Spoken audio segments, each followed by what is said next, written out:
Hello, everyone. My name is John Fyock, and I am a community engagement and partnerships coordinator that works out of the Sioux Falls VA healthcare system. Essentially, my role is to implement our VA community-based interventions for suicide prevention, which gives me the ability to get outside the walls of the VA and work with and engage with other community stakeholders and businesses and partners and nonprofits, agencies, etc., that are interested in working on community-based efforts. So today I'm actually here on behalf of a group out of Watertown, South Dakota, the Glacial Lakes SAFE program. SAFE stands for Suicide Awareness for Everyone. And so I'll have some information at the end of this about if you're interested in more, how to get a hold of them, learn more about what they've been doing locally. And today, what I'd like to do is talk about a current initiative, focus area, certainly within suicide prevention, and then what everybody can do to implement that within their households. And that's called Lethal Means Safety. And so we'll talk about what it is, what people can do in order to take some of those safe storage steps at home. So yeah, let me start off talking first, just what is lethal means safety? Well, lethal means, starting off with that, are those objects such as medications, firearms, sharp instruments, that can be used to inflict self-directed violence. So therefore, lethal means safety is a very intentional, voluntary practice to reduce one's suicide risk by limiting the access to those lethal means. Think of it similar approach as if someone's had too much alcohol to drink or is not safe to operate a vehicle. And we're encouraging that person to get a ride home, walk, take a taxi, Lyft, Uber, one of those other, just as something other than them driving themselves because they're not currently in the right state of mind to be operating a motor vehicle. Very similar with lethal means safety. If someone is at an increased risk, for suicide and has a lot of stressors going on and, a lot of those risk factors, it really is best practice to try to limit the access to those lethal means. But also, safe storage of firearms is just generally good practice. So not just in times of crisis, but generally speaking. So is increasing the time and the distance between someone with suicidal intent and lethal means can reduce the risk. Now, I'd like to show you something that will help highlight that a little bit more. See if I can find the right one. That's not it. So,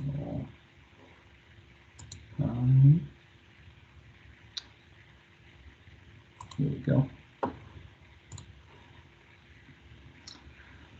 So a couple things with this slide. I actually encourage folks, if you're listening, watching, to look at more on the left-hand side. So what some researchers were able to do back in 2005, I believe, so were able to identify individuals that thankfully survived an attempt to end their life.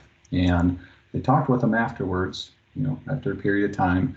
And as far as their analyses go, what can you see from the time that you thought about, from the time that you decided to end your life to taking some action? What was that period of time? What they found was about 71% of those individuals said it was within an hour, 24% within 5 minutes, or less than 5 minutes, 48% indicating less than 20 minutes, again, from the time they decided to end their life to the time they took action. So it's very, oftentimes lasts minutes to hours, not always, but very often. So that time is very critical. So if we have those firearms or medications, can certainly be another, form of means that someone could take their life, safely stored. Those medications or firearms are not readily available, therefore reducing someone's risk to die by those lethal means. So So yes, I mean, utmost importance, lethal means safety for firearms, medications. As far as medications go, I would encourage folks to get, get connected with the local pharmacy, not put them down the toilet or throw them away.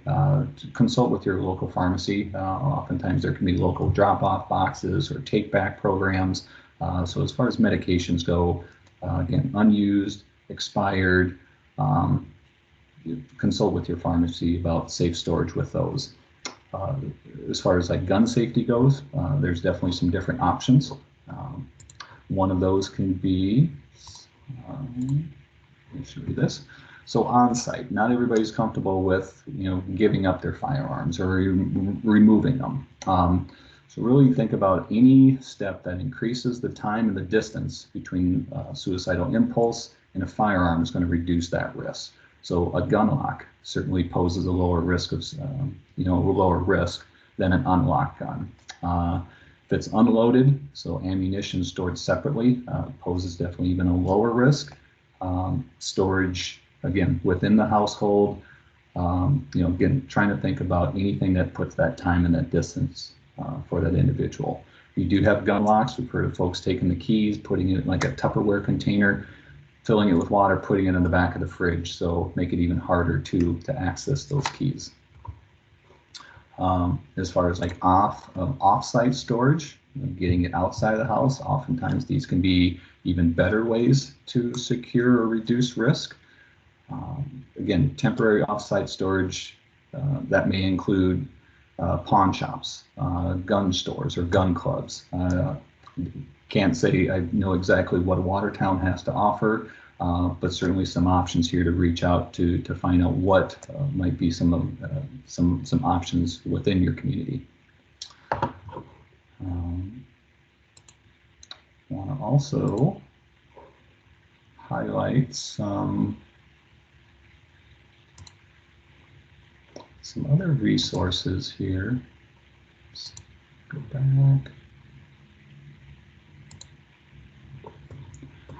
So the information that I was pulling from today to present to you guys is coming from the Rocky Mountain MIREC. Again, work for the VA, got a couple of VA specific resources in here, but the content within these is not just applicable to our veteran and military population.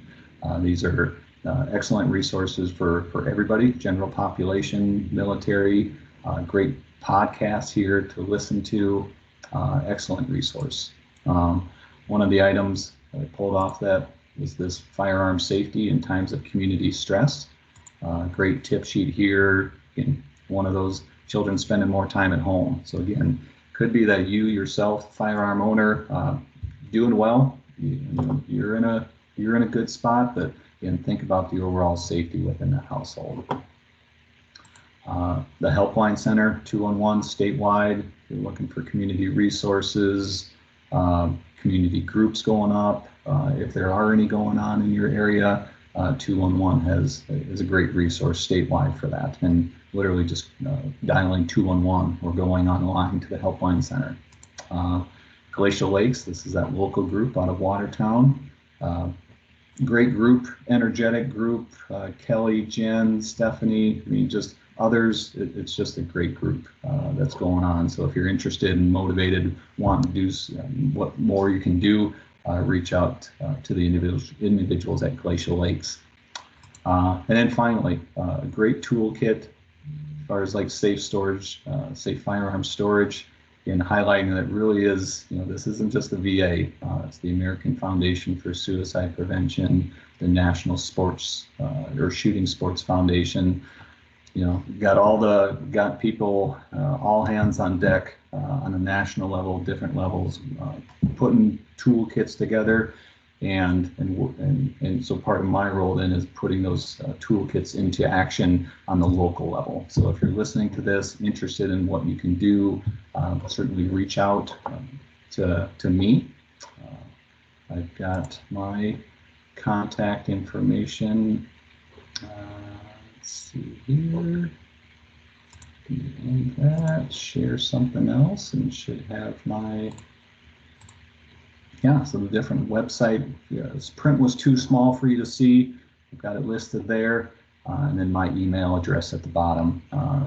So if you're interested on learning more, from me, certainly reach out. If you're wanting to get some more information from the SAFE group, go to their website, see what they're doing, give them a call. Contact information is on there. So appreciate everybody, tuning in and listening. And again, suicide prevention is everybody's business, and we can all do something to help save lives. So appreciate it, everyone. Take care.